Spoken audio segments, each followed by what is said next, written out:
This is in relation to the September 25th. This is in relation to the December 25th incident down in Southbury involving the car accident, which involved Connecticut State Trooper Sergeant McDonald. In relation to that, the commissioner today spoke with investigators and got information from their preliminary investigation. Based on that information and based on a recommendation from our legal folks here at the Department of Emergency Services and Public Protection, the commissioner has moved to suspend Sergeant McDonald effective this afternoon. He has been stripped of his police powers, his police identification, and his badge and department-issued firearm while he's on administrative suspension. At this point, are any charges possible at this point, or is that still up in the air? The investigation is ongoing, Roger, and I would expect more developments following this afternoon's developments. I want to say overwhelmingly, this is not an indication or a reflection of the professionalism and great work of the Connecticut State Police. It is a reflection of the professionalism and hard work of the investigators and their integrity who are going through with this criminal and internal investigation. Did you say this was an unpaid leave or paid leave? All right, good question. The way the labor agreement's framed here with the state is it right now is a paid leave, again, pending the outcome of the criminal and internal investigation, but stripped of his police powers.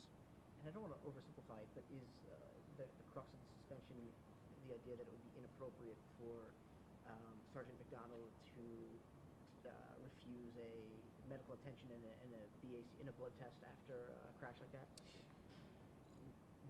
I wouldn't say that's exactly accurate, Roger, but there was information gathered by the investigators relayed to the commissioner, and based on that information, it caused him great concern, and through consultation with our folks in legal, again, we have moved to suspend the sergeant right now, administrative suspension.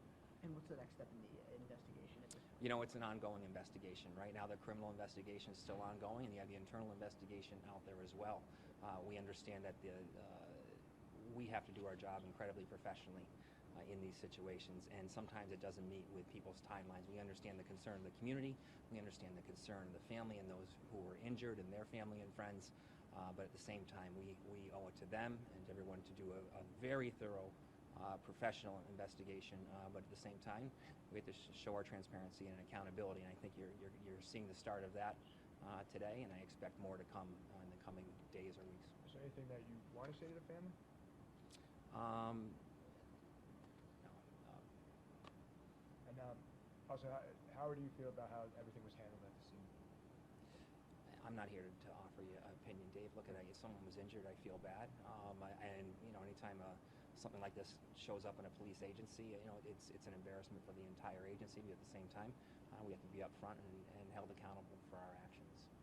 You did mention, I think, last time to Matt and our station did a story on. I know you've done those that when there are apparent injuries, officers are obviously trained to.